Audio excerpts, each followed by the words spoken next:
right, so I clicked on start live stream. It says end stream up there, so you would think the live stream will be started. I'm looking over at my phone, and there we go. I have picture. Since apparently that's what I'm going to have to do.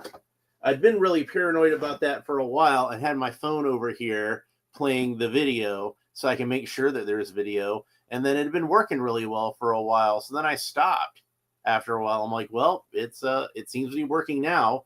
And then it stopped working again. So I've got something new for the channel. This is a first. I've got one of these SUPER7's Ultimates. Retro Tinker is here and says, good day, Alan. Well, good day to you, too. Good to see you. So, and Bobby Wald is here and says, it always does it when you're not watching it like a boiling pot. Precisely. So, I've uploaded some stuff from SUPER7 on this channel before. And you guys might remember, I have kind of a love-hate relationship with SUPER7. And that started when, when they started doing He-Man stuff, because that was when I started really paying attention to them. And I got like those first like retro style Filmation type figures, and I really liked them at first until I tried to move Skeletor's leg and it broke off. So I've never trusted SUPER7 since then. Yeah, like the classics figures that they did, their Ultimate Masters of the Universe figures, I thought those were pretty awesome. And I still have those in my collection. But like after that, I kind of got kind of iffy on SUPER7, and I don't really buy the reaction figures because I feel like they're overpriced for what's basically, like, in my mind now, it's a Happy Meal toy. Like I don't want 5 point of articulation G.I. Joe figures. That's something that I have no interest in at all. And I'm certainly not interested. Like maybe for $5 I would buy them, for 20. And oh hey, when I was talking about them being overpriced, they managed to put out O-ring G.I. Joe figures at $20, so they can afford to do that. Retro Tinker says, I've become a fan of SUPER7's reaction and O-ring figures. Yeah, I do dig the O-ring figures. And, I've opened up a few of those on the channel. I got a few more that I need to get around to. Oh, if only they could have been here by Halloween. Can I even get them out of the box right now?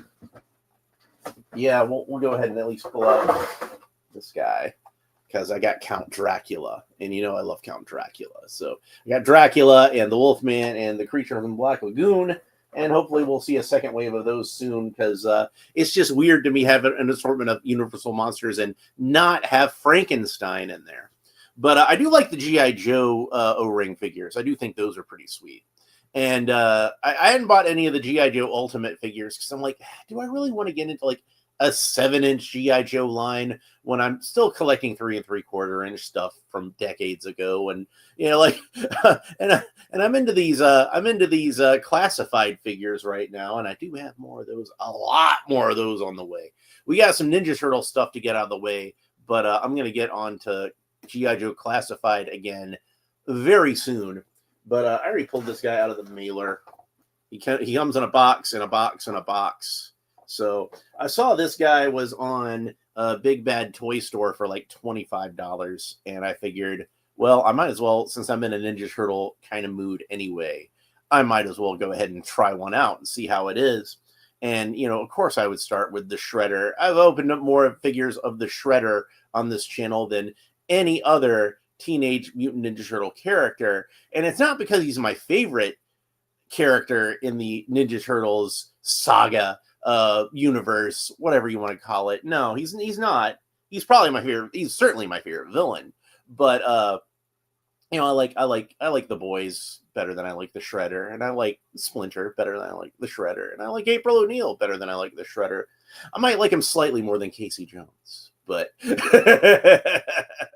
but the slipcover is really cool. You get this manhole cover on here, and it's kind of embossed, and it's kind of glossy, and it's got a portrait of the Shredder that looks very much like the Mirage version, where his face is all shaded over, and you just see these white eyes glaring out at you. Got the Ninja Turtle logo on the background. Got the Ultimates logo. I already showed that. And that's what the bottom of the box looks like. Choking hazard may contain small parts. Adult collectible, not a toy. Then a bunch of copyright information. Contains one figure and accessories. Let's get the slip cover off of here. And we do have a bio that we can read on there real quick. Shredder, the bad guy leader. I was thinking there was going to be some credits on this box, but I don't guess there is. I know that the Four Horsemen worked on some of these figures, and I am a fan of the Four Horsemen. They do good work. So, and of course, the Four Horsemen designed the NECA Mirage Ninja Turtles that I love and are my favorite Ninja Turtles figures ever. I'm gonna have to open this guy from the top because the bottom's looking like that. It's gonna be easier to open. I usually go from the bottom. This time I'm starting from the top, but we see there's the foot emblem graffiti, not the the more new school where it looks kind of like a claw like they've had since like 2002 or so. No, the old foot logo where it was an actual foot. Got like an electrical box there. Got some other graffiti on the wall, just some random scribbles, and where it says Cowabunga, because of course it's going to say Cowabunga. That's what that side of the box looks like. It's a pretty nice gritty background. Got the Ninja Turtles logo at the top. I think that's everything that needs to be said about this box. I've never talked about one of these boxes before, so I'm going to a little extra detail on it. And you can see it's got like it's die cut, so it's got like this broken wall kind of texture on the side. It's pretty cool. I like the color of it. It's even got like some glossy kind of, I don't know if I can get it to show up. It seems like there's a little bit of splatter there where like it looks like something wet is splattered on the wall. Can you make that out? It's something that was probably unnecessary, but it does give a little bit of visual texture, and I appreciate that. I'm going to go ahead and cut the tape on here. And then we can read the bio on the back. Shredder, the bad guy leader. Retro Tinker says, I'm just picturing foot youths spray painting their foot red and then kicking the wall. Maybe that's how they did it. So Shredder is the hideous, gruesome, and all-around bad guy leader of the Foot Clan, the organized band of evil ninjas. Well, they weren't always evil. Like, when Hamato Yoshi was with them, they were, I guess, at least kind of neutral. I don't know. Like, they're still like spies and assassins. They're probably still not good guys, but the Shredder corrupted them. he did make. I kind of feel like they went from like being like lawful neutral to lawful evil, maybe even chaotic evil. I don't know. Where was I? Oh yeah, this lowlife came to power when he betrayed his ninja master Hamato Yoshi, now Splinter. Shredder wants nothing more than to take control of the world, and to get there he'll stop at nothing, even if it means grating his victims like cheese with his razor-sharp armor. A lot of people call these blades, call them spikes. And I guess if you're a little kid watching the show, maybe they look more like spikes than blades. Yes, you have caught the live stream. Grant G says, yeah, I've caught the live stream. Yes, you have. Here you are. So yeah, like, but these are supposed to be razor sharp blades that are on here, as the back of the package says. I read the comic book before I ever saw the cartoon, so I know that they're razor sharp blades. But I think, like, if you're a kid who watched this show, you can be forgiven for just, oh, he's got spikes on his armor like that. But I oftentimes hear people refer to those as spikes, but you're going to hear me refer to them as blades because that's how I think of them. The obstacles in his path are none other than the turtles, and he means to destroy them. So yeah, for those of you who don't know the story, Retro Tinker says, I always assumed they were blades. Yeah, see, like, to me, yeah, they're blades. So, even on the original action figure, and they're somewhat thicker on the original action figure than they are on, some of the later action figures, or than they look in a movie or whatever. But on the original action figure, to me, like, they still look like blades. So there's a little bit of tape holding these blisters together. So let me go ahead and cut that. Man, this is going to be an involved episode, and I was hoping to get some stuff done in between, but now I don't know if I'm going to, because I've already talked a lot. I've been on here for almost 10 minutes, and we haven't even actually gotten the figure yet. So in this little baggie, there is a plastic cape. He's got a soft goods cape on him, a fabric cape in the package. So let's go ahead and we'll talk about that first. So a lot of the times, like some lines will focus on having a plastic cape, and sometimes they'll actually give you some soft goods stuff. Like Masters Universe Origins always wants to give you plastic stuff, and soft goods aren't unheard of in that. Like the Necroconda had a soft goods cape, but for the most part, they use plastic capes in that line. Now, Masterverse, we can see by She-Ra that I happen to have right here. She's got a fabric cape, and most Masterverse characters have fabric capes, but this is clearly a plastic cape, and you can see that the front of the collar comes down to a point, like the original Playmates Shredder figure did. Retro Tinker says it's really cool that they've given you both. I agree, because you know me, I like having more display options. But the way the original Playmates figure was, the cape came down to a point at the front of the collar there. On the cartoon, it was drawn more sort of roundish. But this isn't based on the cartoon. This is based on the original toy.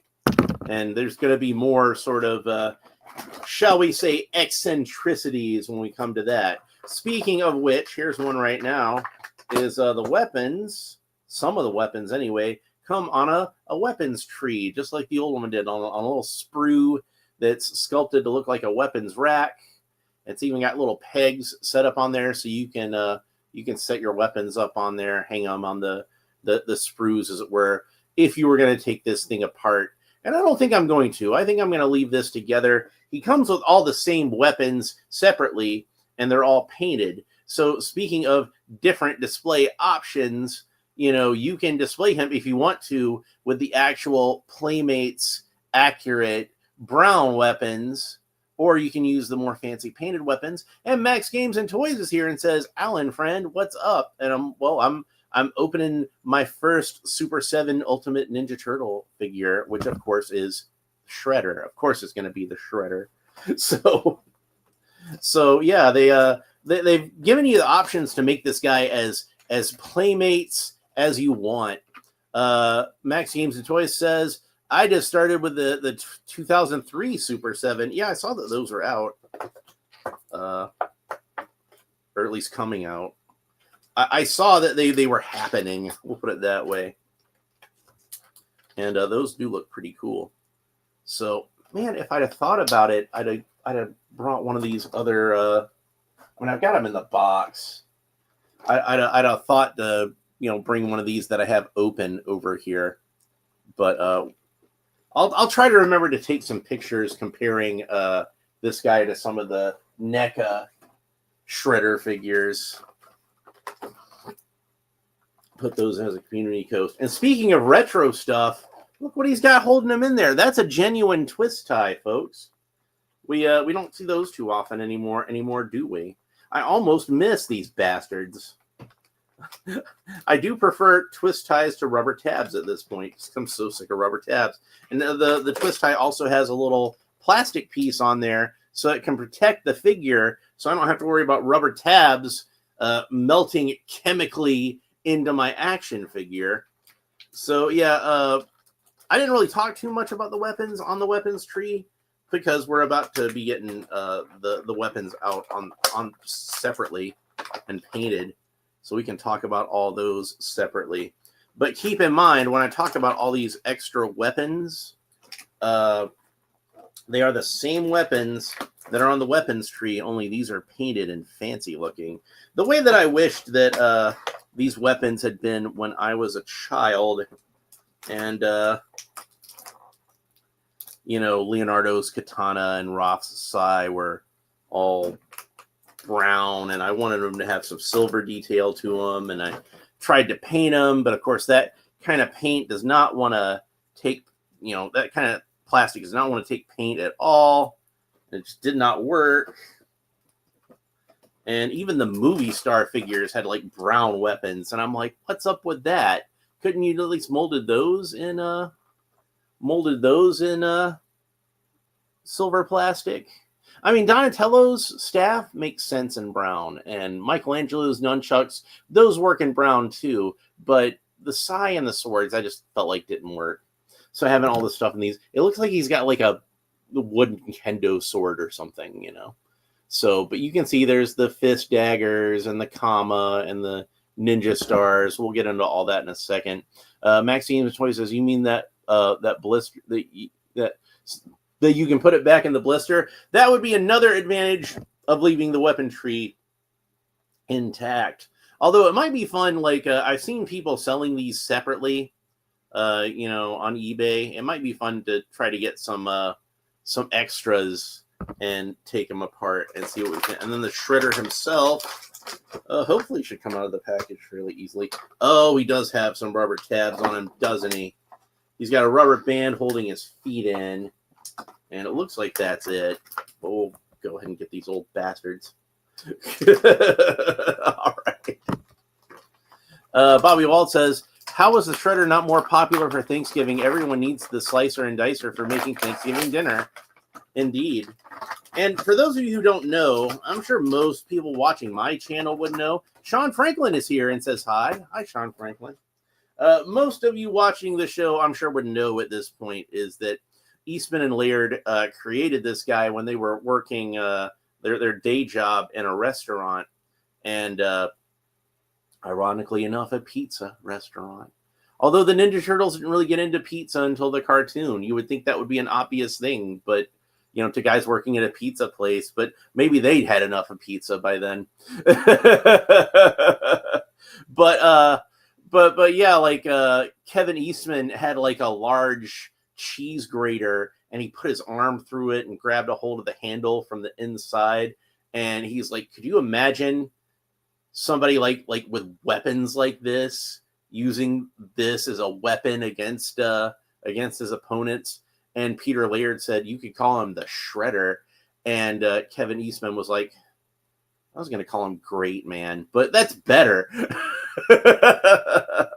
So anyway, here's the Shredder out of the package, and you know, 90s kids will recognize that this is indeed that original Playmates figure that came out in 1988. So, you know, some younger 80s kids too. I'm more of an 80s kid. I remember. Bobby Wald says, didn't they kill off the Shredder in the first issue? Yes, they did. They killed off the Shredder in the first issue because they didn't know there was going to be a second issue. And they have often said if they had known there was going to be a second issue, they wouldn't have killed him off yet. But, you know, leave everything on the table, you know, like put everything out there and tell your story that way. And you know, if there's more to come later, there's more to come later, and that's good. But yeah, Great Man. That was what he was going to be called. So can you imagine, like, you know, the main villain of the franchise being called Great Man? He might not have been the main villain of the franchise if he was called Great Man. But yeah, the Shredder. The original Ninja Turtles comic is very dark.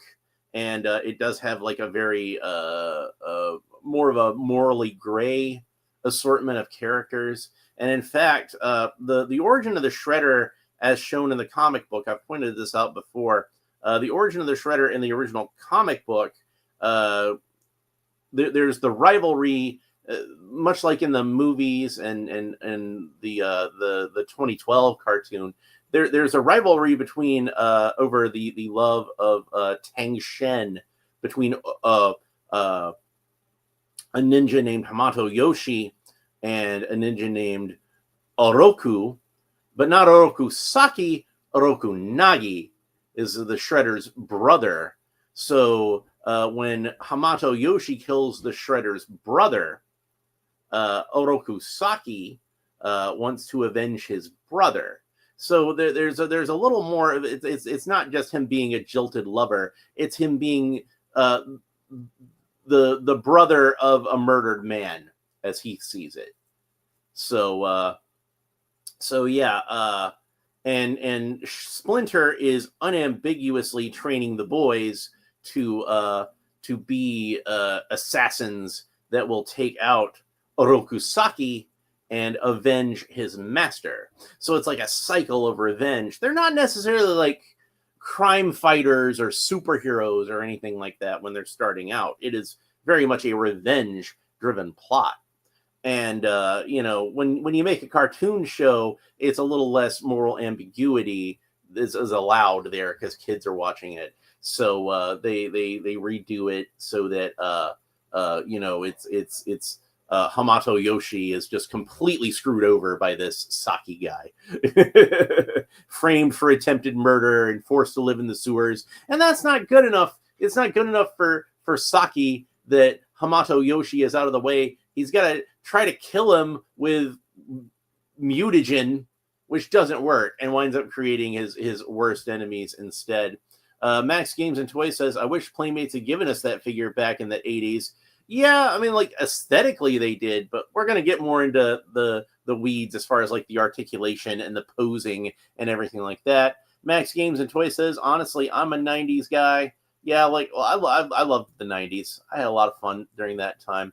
And he grew up with the 2003 line, which is a solid line of action figures that, honestly, I've never had any of the 2003 action figures until recently when I ordered the 2003 version of the Shredder off of eBay. I got a good deal on that. Retro Tinker says, it was that day that I decided to take my vengeance. That was when I became Great Man. You know, a lot of men try to be great men, like GREAT men, but not a lot of people try to be GRATE great men. Maybe the world's better off that way. I don't know. So here's the thing. If we haven't gotten a close look at the figure here, you can see he's got the soft goods cape on him, which is a wired cape, very cool, and an elastic belt. So Sean Franklin asks, have you seen Wicked for Good? No, I haven't. I still haven't seen the first one yet, man. Maybe one day I'll get around to it. I'm kind of surprised like my mom or my sisters haven't forced me into watching the first one yet at this point, honestly. So let's go ahead and talk about these weapons. I'm guessing you've seen it. Was it good? Did you like it, Sean Franklin? Did you enjoy that movie? Let me know. Let me know. I'm interested. So first of all, this was one of my favorite secondary weapons that these figures had, which was the fist dagger, and it was my favorite with the. It was my favorite with Raphael mainly because Raphael actually had the little pouch in the back that he could hold this. So I always thought that was really cool. Retro Tinker asks, how does he scale with the original Turtles figures? Oh, he's much larger than those. This is a 7-inch figure. This is like almost like a Mego sized figure. If I was going to make a Mego Shredder, I could just use this head because this head's kind of oversized, but that's to fit in with the aesthetic of those 90s figures, the 88 line. I always want to say 90s figures because let's be honest, there were a lot more Ninja Turtles figures made and sold during the 1990s than there were in the last couple of years of the 80s. So I kind of think of it as being more of a 90s thing, the cartoon and the toy line, but technically it all started in the 80s. And this piece here, again, remember all these were molded in brown plastic originally, like you can see on the weapons tree. This was a piece that a lot of us back in the day, we pretended like this was a piece of pizza and would have the Ninja Turtles eat them. But it's another little fist dagger. I suspect that maybe this was their attempt at making the climbing claws that you often saw the boys using in the comics. Like the first issue, they make a big show of using their climbing claws to go up the side of the building. Bobby Walt asks, why... What I don't understand is why did the mutagen affect his blades when he became Super Shredder?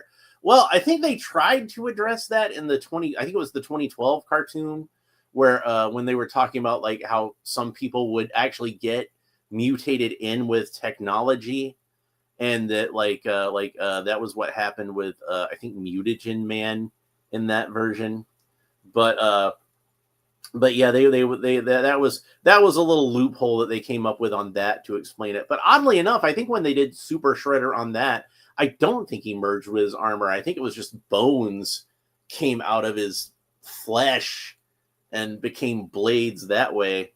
So maybe that's not mutated armor. Maybe that's his body actually mutated to resemble the Shredder costume. Because honestly, like Super Shredder had a completely different look from the regular movie Shredder. If you remember, like, he was wearing different clothes. Like, he had black trunks over his outfit, and the Shredder did not have black trunks when he was like the regular Shredder. And like regular Shredder had like kind of that more sort of like, it looked like it was supposed to be like a regular fabric gi with maybe like some, I'm thinking the sparkly was supposed to be like, he had like metallic threads woven into it to act as kind of an armor, but still it hung loosely on him like a gi normally would, is what I'm trying to say. But Super Shredder was definitely wearing spandex. So, but we'll probably talk more about Super Shredder again at some point in the future. But yeah, like the other thing is, I don't think they thought it through very well when they were making that movie. That does not seem like a movie that they put a lot of thought into things. Honestly, the first movie was way better, and that one did seem like they put a lot of thought into things. The Ninja Turtles 2 is okay. I like Ninja Turtles 2 just fine, but it's not as good as the first one. And it's way better than the third one. So it's just my opinion. And then Grant G says, I like how it looks like the 80s Shredder. Yeah, definitely. They were definitely trying to get that sort of look to it with like the blue armor. But you can see that they gave it like a little bit more of a metallic sheen. So it still looks like metal, just blue metal. I don't know why the metal would be blue, but we'll get it all. We'll just give him a pass on that. And he's got the two big blades coming out of the forearm. There was a lot of attention to detail to make this look like the original toy. So on both the original comic book design and the original animated design, Shredder had like a forearm plate which had like several blades on it. Like we can see on the, again, on the, how that's set up on the NECA figure. And then he had like a hand piece, like a piece that kind of strapped around his hand with two big blades coming off of that.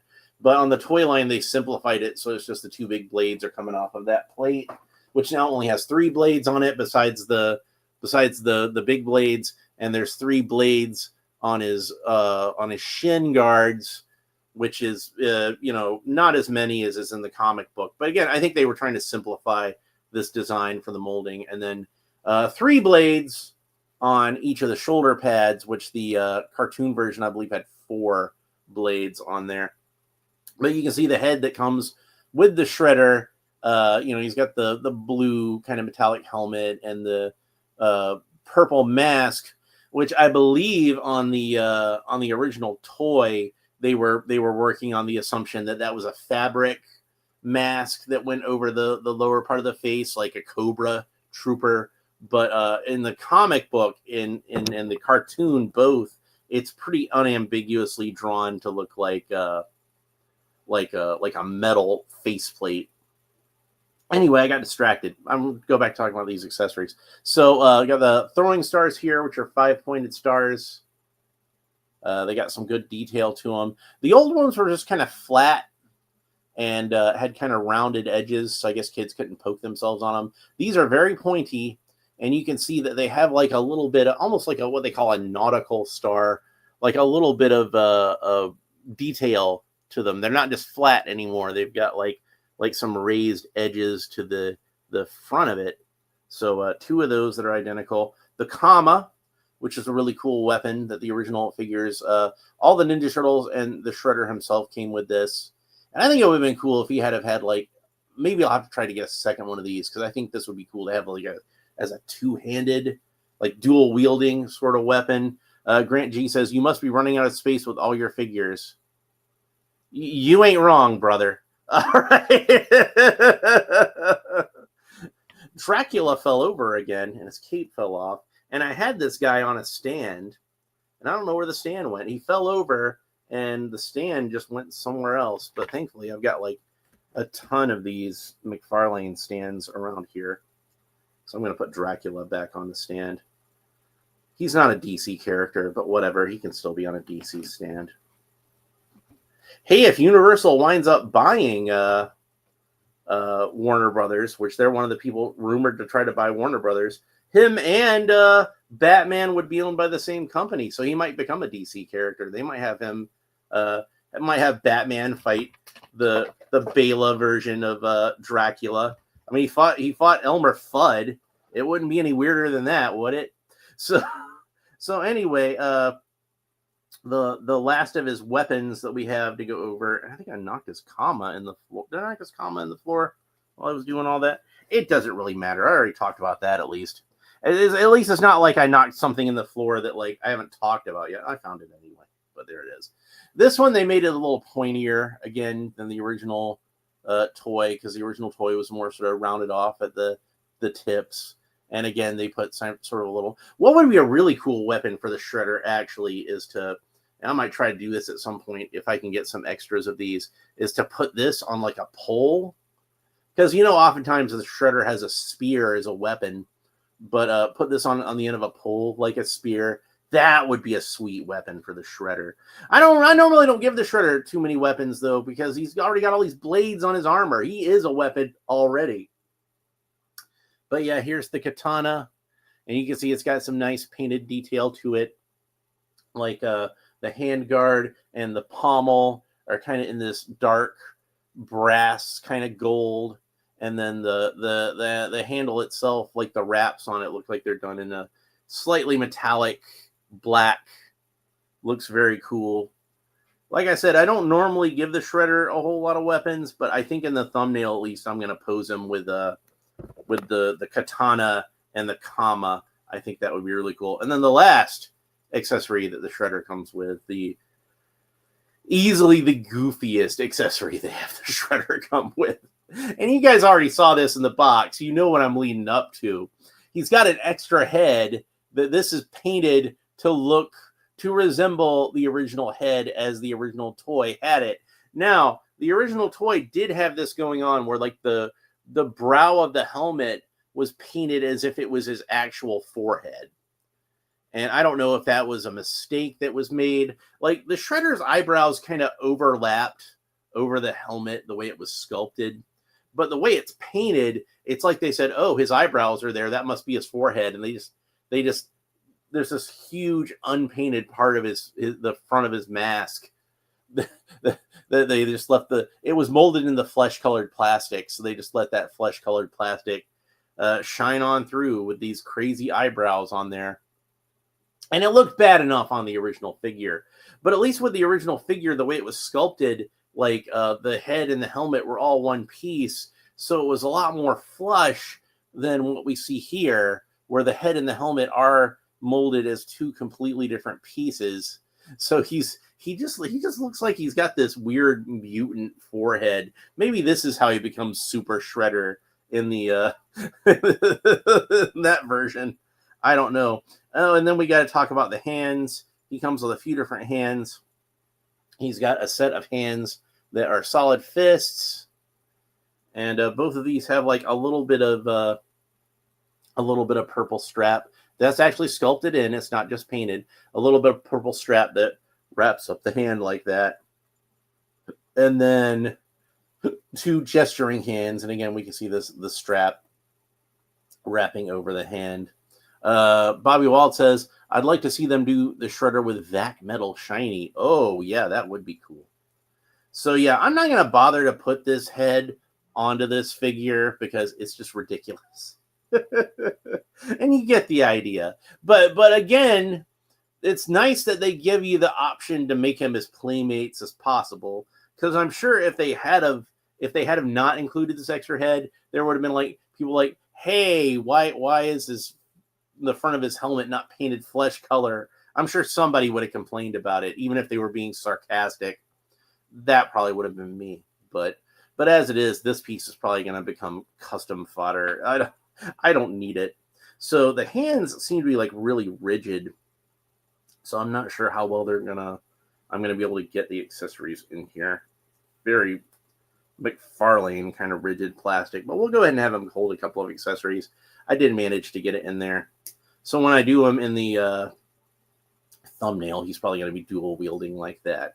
So it wasn't as difficult as I thought. I thought it was going to be a lot more difficult than it was. And again, in the interest of if you want to really playmates this guy up, Mark Taylor designed this figure to have like he said he wanted his hand to look like he was doing some kind of mystic gesture. And that gets us a lot closer to the Playmates version, at least as far as the upper half of the figure goes. Then we kind of want to get him more into that sort of crouch. If we wanted to really get him into the Playmates design, Shredder was kind of crouching so they could get him to fit in the package.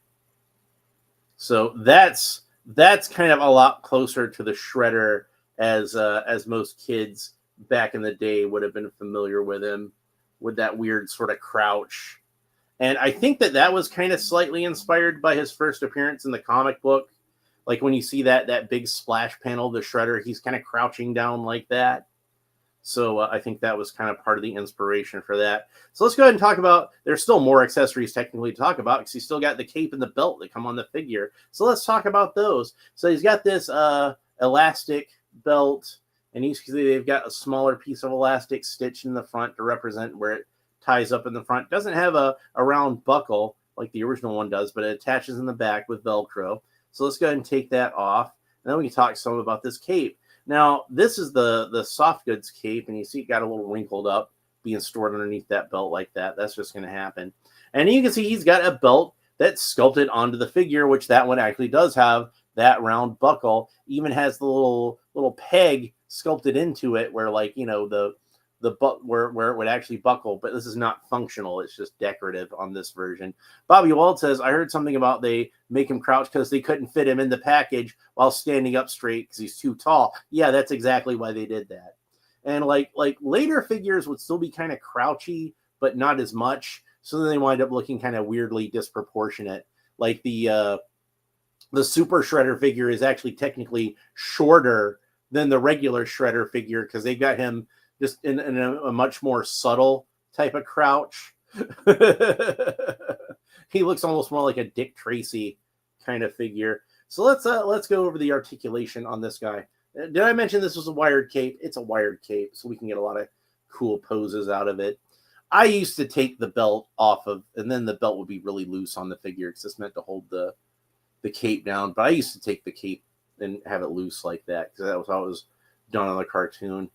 And of course, the Shredder in the comic book just did not have a cape at all. And in the movie, he wore a cape just in ceremonial type of situations.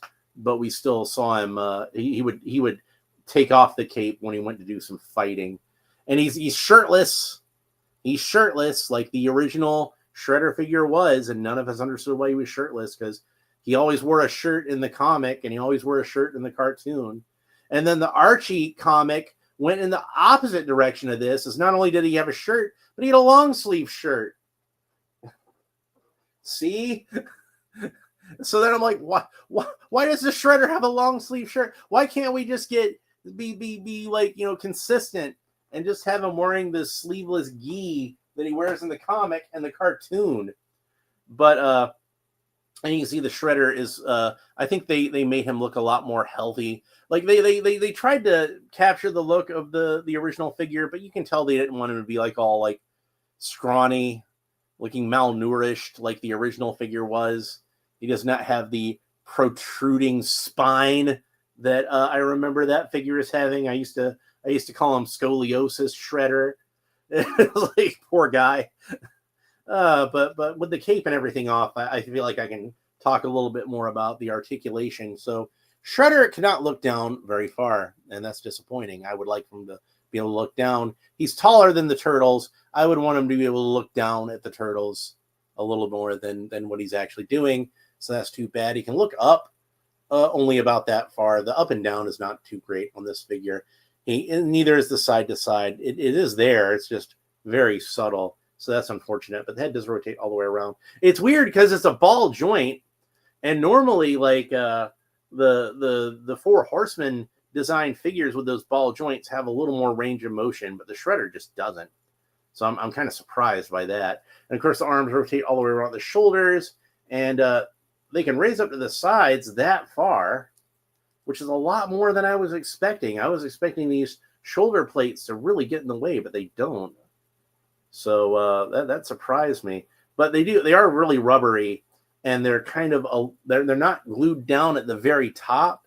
So that's why they do that. They kind of overlap over the shoulder. So that's very well designed. You might remember when I opened up the Krang Shredder, that was how I lost one of his shoulder plates, was when I was trying to do that movement.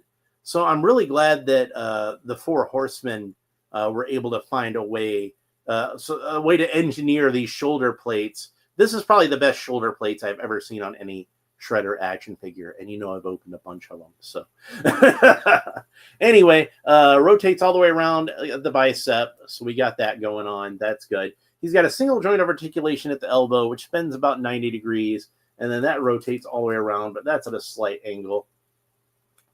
No double jointed elbow for this guy, and then the wrists rotate all the way around, and they all seem to have a horizontal hinge on them.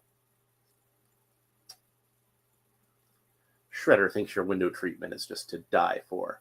So he can lift his hand up like that and poke his hand on his blades. Ouch! You got to be careful with that, Saki.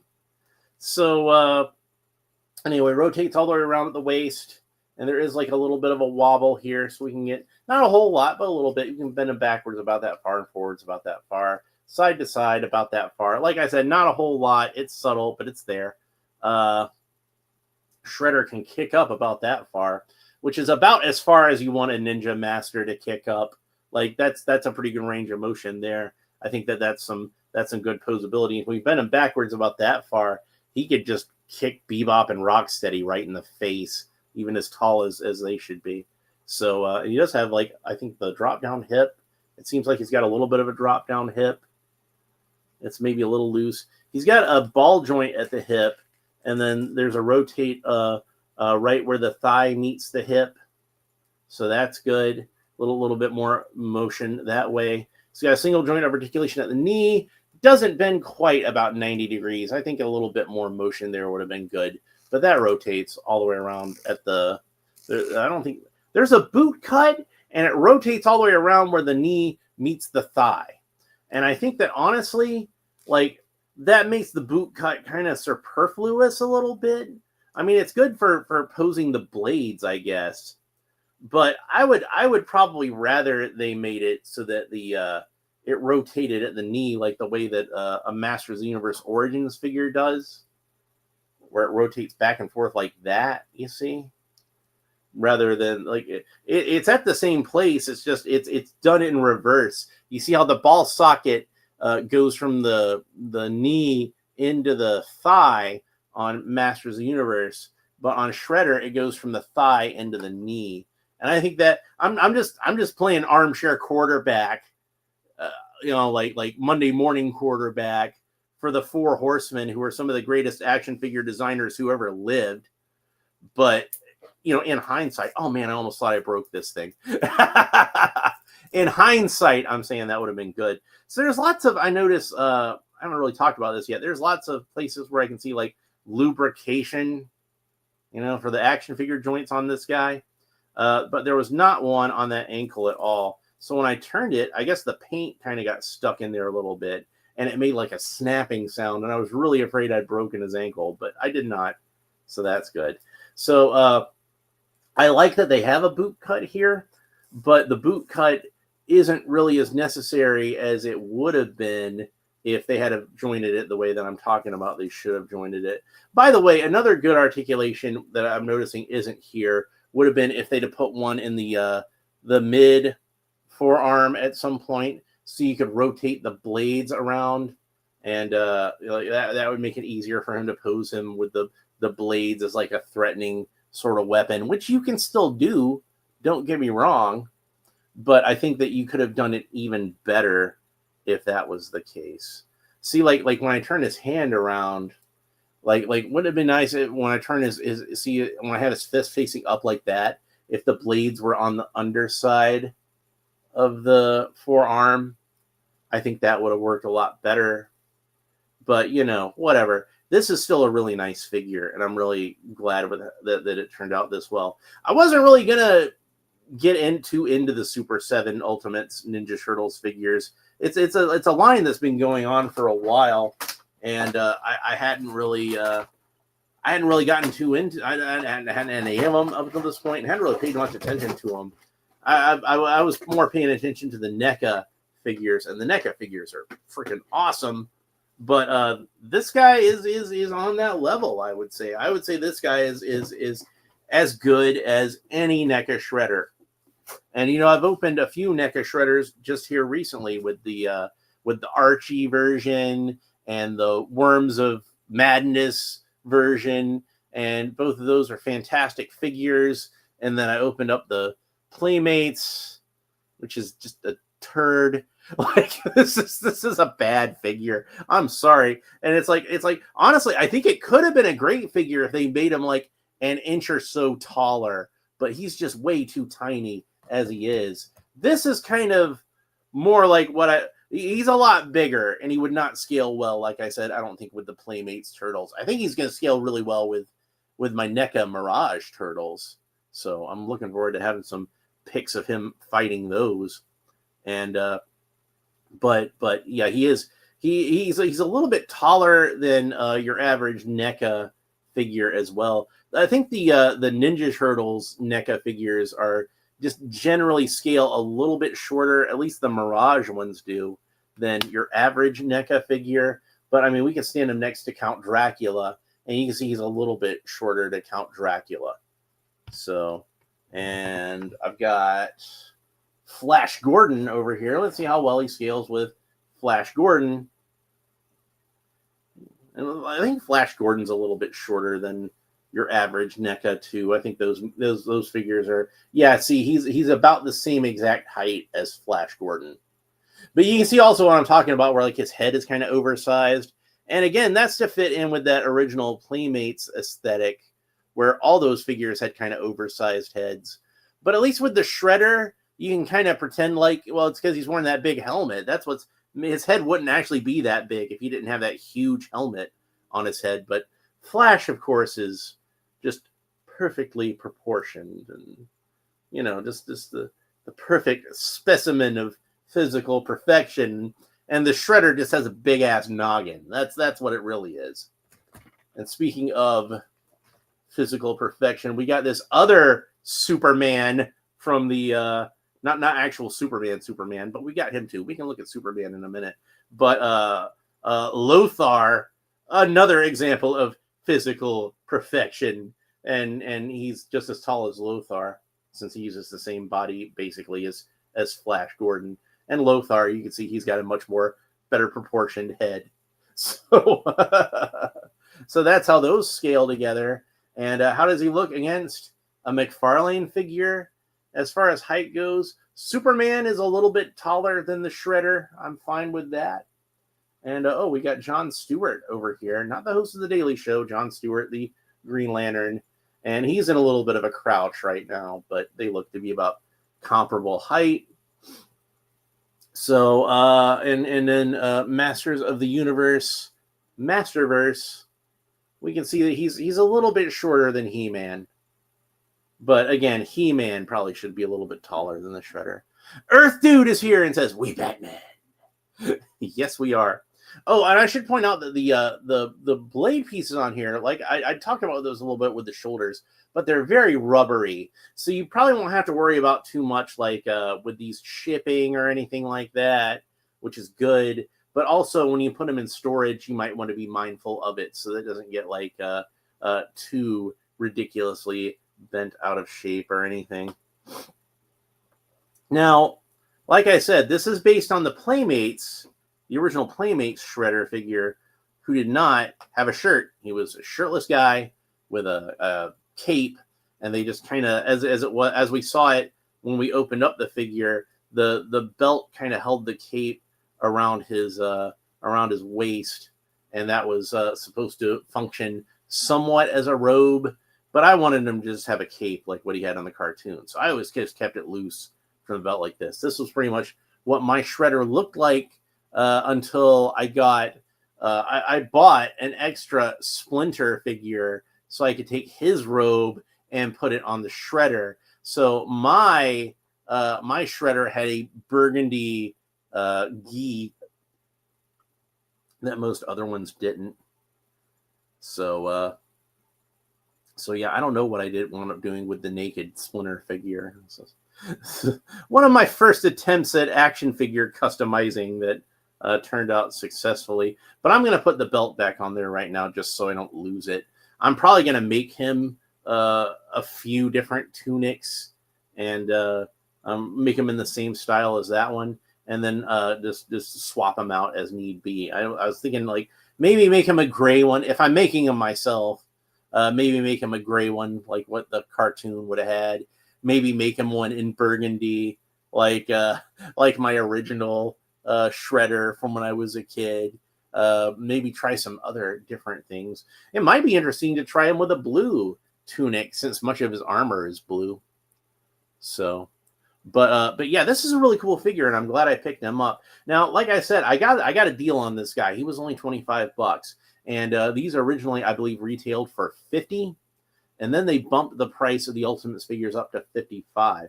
So this is what should be a $55 figure, and I got him for less than half price. So, I figured if I was going to try out any of the Super 7 figures, obviously Shredder was going to be the one I was going to start with, and I was not disappointed. So I will buy more of these in the future. I might even try to get the 4 Turtles, even though I'm pretty sure at this point they're going to be expensive. But we'll see what I can do. Maybe that can be some Amazon gift card type of stuff. So, but I would like to get the Splinter figure at least, so I can have his actual arch enemy. And there's a few other figures in that line that look really cool. Like I think that's going to be the Bebop and Rocksteady. I want to get. Oh, we didn't get a chance to look at him with the plastic cape, so let's go ahead and have a look at him with the plastic cape. And then I think that'll be the last thing that we do on this episode. And, it's cool that they have a plastic cape. And I'm sure a lot of people prefer having plastic capes. But for me, nothing beats a good... I'm spoiled by McFarlane nowadays. And nothing beats a good, wired, soft goods fabric cape. That is what I'm talking about. So, and also it looks to me like once I got his head popped on, this plastic cape kind of pushes up the edges of the helmet where it flares out at the edges, and I don't want to do that. I don't want his helmet to get bent out of shape. So I'm definitely not going to leave that on there. So it's going to be the soft goods cape for me. There we go. And I hadn't really talked much about the type of fabric that they used on this, but it seems like it's just kind of a cotton kind of fabric. It's not anything too fancy. So you can see it's not too shiny or anything like that. It's just a plain cotton, and it works just fine for what it is. So the original Shredder figure, as I remember, it was more of a cotton knit and like a t-shirt kind of fabric. But this is not stretchy. This is not knit fabric. This is just plain old cotton. So anyway, that's it for this episode. Hope you enjoyed it. If you did, please make sure that you like and subscribe and all the fun YouTube stuff down below. Leave a comment and let me know what you think about the Shredder. YouTube likes it when I say like and subscribe, so I like to say like and subscribe. I like it when you leave comments, so leave a comment just for me, just to make me happy. And we'll be back on the next episode. I got more Ninja Turtle stuff to open. I got way more Ninja Turtle stuff to open because I got all 4 of these guys. So these will be coming up soon. And oops, I think I accidentally tore the box a little bit. Oh, well. So I got all 4 of these guys, which I got a really good deal on those on Amazon, too. I'll talk more about that in the future episode. But these are they call them the original sketch versions. But those of you who know, they're not the original sketches. But I'll talk more about that when I get to the actual episode. And so that might be the next episode. Might be. It's going to depend on a few things. So, but that's it for the Shredder. Hope you enjoyed this episode. We will talk to you next time. Bye.